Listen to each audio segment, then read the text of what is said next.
Hey, what's up guys? In this video I'm gonna show you what you have to do if your SSG24 doesn't seal 100% anymore. Now, it can have several reasons and I'm gonna just guide you through what you can do basically.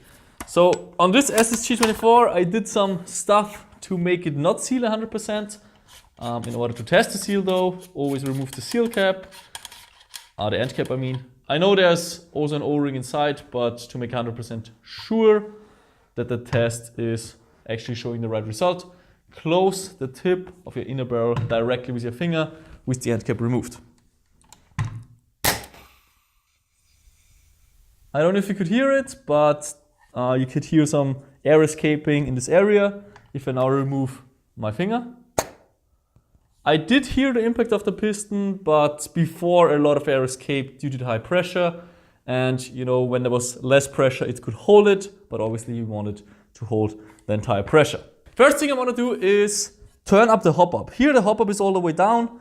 Yeah, that's not the way you play, right? You don't use 0.3 gram BBs and have to hop up all the way down. So adjust it to the hop-up setting you usually have, which is like 2 clicks below maximum, maybe at maximum, depending on the BBs you're using. Okay, so we try again.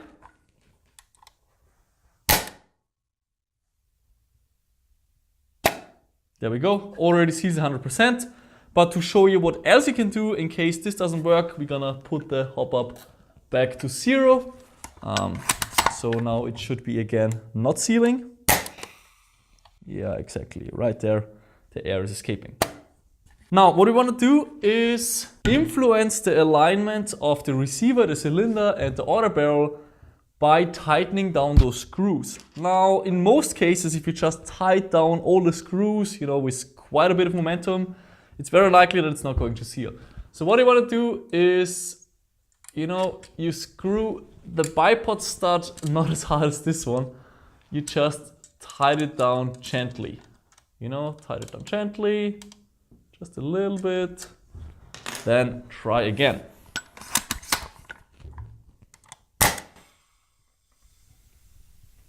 Okay, still leaking. So next, you unscrew this one, and you unscrew this one. You know, tighten it down gently. Try again.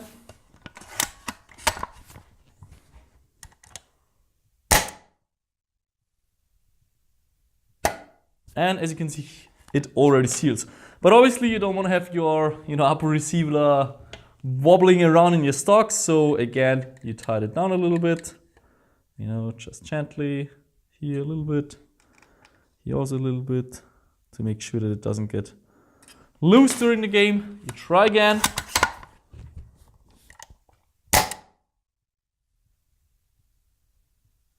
It's still sealing, and then you just repeat this process. Tighten a little bit down. This one is already tight enough, so I don't need to do it further. This one is ready to go. But in case, you tie it down and then it stops having an air seal again, you just untie it a little bit. And, to let you understand why this actually happens, if you tighten the screws like crazy, the receiver is gonna tilt a little bit in the gun. Or if you, tighten down the bipod stud like crazy, you're gonna bend the barrel into the gun and then the nozzle and hop-up will not be perfectly aligned. And that's why it doesn't seal. If all of this didn't help at all, what you want to do is, remove the upper from the stock, replace the hopper bucking. If it still doesn't work, then do the seal test only on the cylinder. Just close the nozzle, press the trigger, see if the piston stops. If it doesn't stop, oil it up and check the O-rings. If they're damaged, replace them, obviously. If you still have the problems, even though the cylinder is not leaking, then what you can do is apply some silicone oil onto, that's actually not an SSG barrel, but just to show you. On this area, you can apply some silicone oil. Be careful to not drop it into the barrel. And then you want to take your SSG bucking and put it on there. Like so. This is actually a damaged SSG bucking, but just to show you how it works. Right on there. So you have some silicone between the hopper rubber and the barrel, so it's all good. Never ever put silicone into here, like I just did, because then you're gonna have the silicone in your barrel and it will make your gun inconsistent. All right, that was how to maintain your air seal.